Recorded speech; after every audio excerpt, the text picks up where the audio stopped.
l'invité de la matinale. KTO Radio. Bonjour à tous, l'invité de la matinale aujourd'hui, Monseigneur Thibaut Verny, archevêque de Chambéry, évêque de Maurienne et Tarentaise, mais aussi membre de la commission pontificale pour la protection des mineurs. Tout est là, Minorum, Monseigneur Verny, bonjour. Bonjour à vous et bonjour à vos auditeurs. Merci d'accepter de nous répondre. Votre commission pontificale à laquelle vous appartenez a publié la semaine dernière pour la première fois un rapport annuel. Ça faisait partie des demandes que le pape a faites à cette commission. Quelle est l'impression générale ? Alors c'est le pape qui nous a fait cette demande il y a 2 ans. Il savait que c'était un travail important, un travail imposant aussi parce que c'était une première et qu'il fallait mettre au point la méthodologie. Et cela permet de faire de marquer en quelque sorte la situation dans le monde, d'avoir une sorte d'effet cliquet pour pouvoir avoir une évaluation, une amélioration aussi du diagnostic année après année. Ça veut dire que c'est une première, ce n'est pas une dernière. Concrètement, de fait, il y a une vingtaine de conférences épiscopales, il y a 2 grandes congrégations religieuses, une grande organisation caritative qui sont évaluées dans ce rapport et qui fait état d'une grande disparité de situation en réalité. J'ai découvert dans la commission pour la protection des mineurs un paysage à 360 degrés. Et donc la situation en Europe n'est pas la même en Océanie, ni même en Afrique, et ainsi de suite. Devant l'ampleur de la tâche, il a fallu faire un choix de pays qui seraient plus particulièrement étudiés. Et pour ce faire, on a pris une règle, c'était les pays qui venaient de faire leur visite ad limina à Rome. Lorsque l'on fait une visite ad limina, les évêques par groupe visitent les différents dicastères et ils visitent aussi la commission pour la protection des mineurs. Ils produisent à chaque fois un rapport d'état des lieux de l'Église dans leur pays. Et donc, ce qui est nouveau, c'est qu'il y a tout un chapitre, un volume consacré à la protection des mineurs et à la lutte contre les abus. Justement, ça pose quand même une petite question pour commencer sur cette méthodologie, parce que finalement, ce sont les conférences épiscopales elles-mêmes qui vous donnent ces données. Est-ce qu'il ne faudrait pas d'autres sources ? Vous avez tout à fait raison, si c'était l'unique source.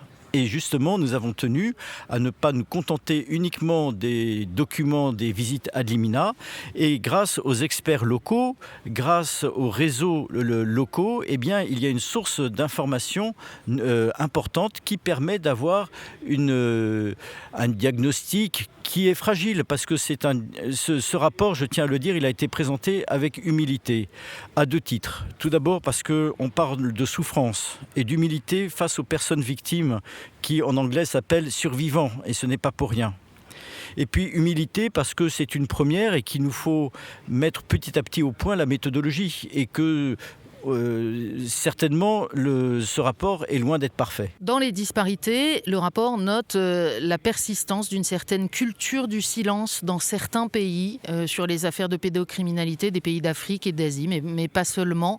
C'est quelque chose qu'on constate encore. Ça veut dire que la conversion à la protection des mineurs n'est pas encore faite partout. Vous faites bien de mentionner que c'est une question de culture en particulier, et d'état d'esprit. Et donc, il y a des pays où cette question est loin d'être approfondie. Ça ne veut pas dire qu'elle n'est pas mise en route.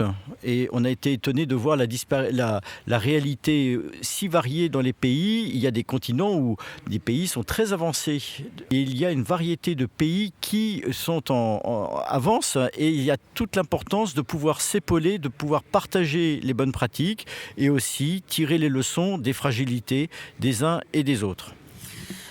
Un point aussi sur lequel insiste le rapport, c'est l'application de ce texte qu'avait publié le pape, Vox Estis Lux Mundi, qui fait notamment appel à la responsabilité de ceux qui auraient couvert des situations d'abus ou qui n'auraient pas appliqué les normes de protection qui sont demandées par l'Église. Alors, en matière de prévention et puis de lutte et d'accompagnement des situations d'abus, il y a 2 documents importants. Il y a d'un côté Vos Estis Lux Mundi, destiné aux évêques, vous êtes la lumière du monde, et puis le Vademecum du dicaster pour la doctrine de la foi. Et donc ces 2 textes encadrent ou donnent les repères pour ceux qui sont en responsabilité, que ce soit les évêques, que ce soit les supérieurs des congrégations religieuses. À proprement parler, la commission ne s'occupe pas des dossiers particuliers. Pour autant, elle est là pour veiller à ce que ces textes soient bien pris en compte dans les méthodologies, mais elle n'est pas là pour se substituer ni au dicaster pour les évêques, ni au dicaster pour la doctrine de la foi. Mais elle invite tout de même dans ce rapport à bien appliquer les préconisations de ces textes. Et puis, on peut y lire aussi une petite préoccupation sur la transparence des procédures de la curie romaine. On ne va pas se mentir, monseigneur, parfois on suit des affaires, on suit des dossiers et on nous répond, écoutez, on attend toujours la réponse de Rome. Il y a deux fragilités qui ont été mises en lumière dans ce rapport. Tout d'abord, c'est l'information et la longueur des procédures. Et ce qui m'a frappé, c'est qu'on a exprimé la longueur des procédures et le manque d'information comme une retraumatisation pour les personnes victimes qui le vivent douloureusement et qui sont en demande d'information. Alors, dans dans la mise à jour du Vademecum donné par la doctrine de la foi, il y a un champ ouvert sur l'information qui doit être donné par les évêques en local, et donc il y en a pointé la nécessité de pouvoir que le dicaster accompagne les évêques locaux qui ont cette charge d'accompagnement des personnes victimes pour donner les informations sur l'avancement des procédures. Il reste, moi je vois le travail pastoral qui est fait, et je tiens à dire pastoral qui est fait par le dicaster pour la doctrine de la foi, mais on est impressionné par le nombre de dossiers qui doivent conduire. La place des victimes au centre du processus est soulignée comme étant essentielle. Tout d'abord, dans notre commission, il y a un nombre important de personnes victimes qui composent notre commission. Et puis, il y a eu une phase précédentes années d'écoute des personnes victimes. Ce rapport-là a tenu compte évidemment non seulement des personnes victimes par leur écoute dans les pays locaux et puis par l'expertise des personnes victimes qui composent notre commission. Le rapport fait aussi des préconisations, pas seulement un état des lieux. Parmi ces préconisations, une encyclique sur la protection des mineurs. Pourquoi cette idée ?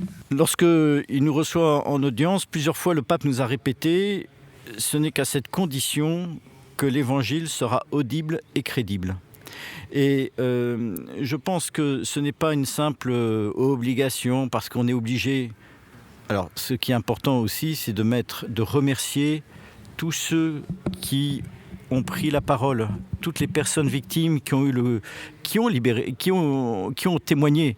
Et c'est grâce à elles que l'on a pu commencer à comprendre le drame qui se joue.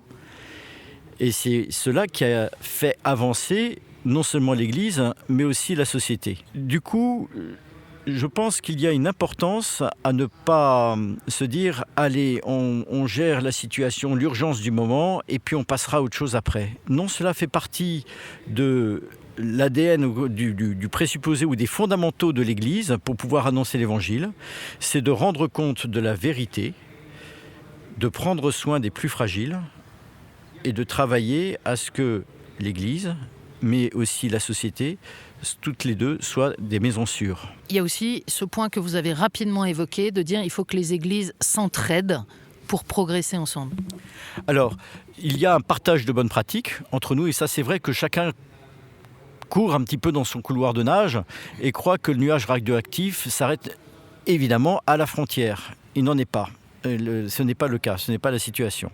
Donc d'abord, il y a un échange de pratiques, de pouvoir s'épauler, partager et s'encourager les uns les autres. Et puis il y a aussi cette mise à disposition des outils pédagogiques. Et puis on a vu que dans nombre de pays en voie de développement, par exemple, il n'y avait pas de structure pour accueillir les personnes victimes, prendre soin d'elles. Il y a des pays où ce n'est pas possible de porter plainte, ce n'est pas possible de dénoncer une agression, un crime, un viol. Et donc, comment fait-on pour les accueillir, pour en prendre soin ? C'est un peu la double peine pour ces personnes.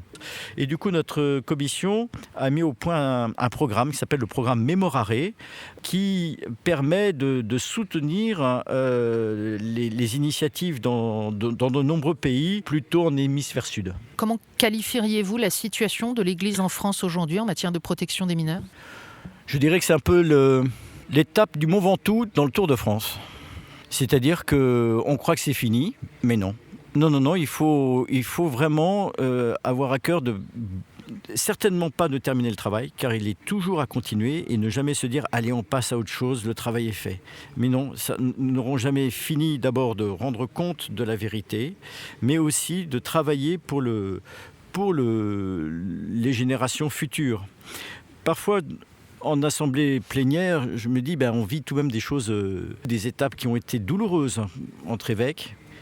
Et parfois, je me dis, le Seigneur nous a placés là, dans l'histoire de l'Église, à la fois pour nous rendre compte du passé, travailler à la vérité au présent, mais surtout travailler pour les générations futures et travailler aussi en premier lieu pour les plus fragiles, en particulier les plus jeunes. Vous parliez de l'Assemblée des évêques, il y a un travail en cours concernant la lutte contre les abus sur des personnes majeures. Cette fois, c'est la complexité des situations qui fait que ce travail est long. Vous avez raison de dire que les situations sont plus complexes qu'avec des personnes qui ont été victimes étant mineures. Pour des personnes étant mineures, il n'y a pas de consentement par définition, y compris pour des personnes vulnérables. Pour des personnes majeures, il importe d'abord, en premier lieu, d'entendre et d'écouter la souffrance. Et ça, c'est un premier point à avoir pour nous, accueillir, écouter et accompagner la souffrance de ces personnes. Ce n'est pas de gaieté de cœur qu'elle se signale à l'Église. Et puis, il faut prendre en compte les situations qui sont... on a vu ça avec... il n'y a pas seulement l'agression sexuelle, mais des abus d'autorité, abus spirituels, abus de pouvoir qui viennent se mêler de façon, particulière. Chaque situation est particulière, mais dont il faut tenir compte. Donc, comment accompagner chaque personne victime adulte dans sa souffrance, lui permettre un chemin et avancer avec elle. Accompagner, c'est pas seulement écouter, Monseigneur, si ? Ah non, c'est pas seulement écouter, c'est manifester que l'Église, c'est une image que je prends, si l'Église est une main, quand un doigt a mal, c'est toute la main qui a mal. Et quand un doigt va mieux, c'est toute la main qui va mieux. Aussi, à ce titre, j'en profite pour vous dire qu'on ne pense pas assez aux victimes collatérales aussi. Quand je pense à une personne victime, je pense éventuellement aux conjoints, je pense aux parents. Il y a tout leur entourage des victimes collatérales qui sont marquées, qui sont blessées dans leur vie de confiance, la vie ecclésiale, la vie affective, la vie conjugale ont pu être marquées. Et il faut tenir compte de toute cette souffrance qui, trop souvent, est tue. Merci beaucoup, Monseigneur Verny, d'être venu nous donner ces éclairages. Si je vous comprends bien, le travail continue et continuera. Il continue et il continuera. Vous avez exactement résumé les choses, que ce soit pour l'Église qui est en France, que ce soit pour la Commission pontificale pour la protection des mineurs. Merci, bonne journée. Bonne journée à vos auditeurs.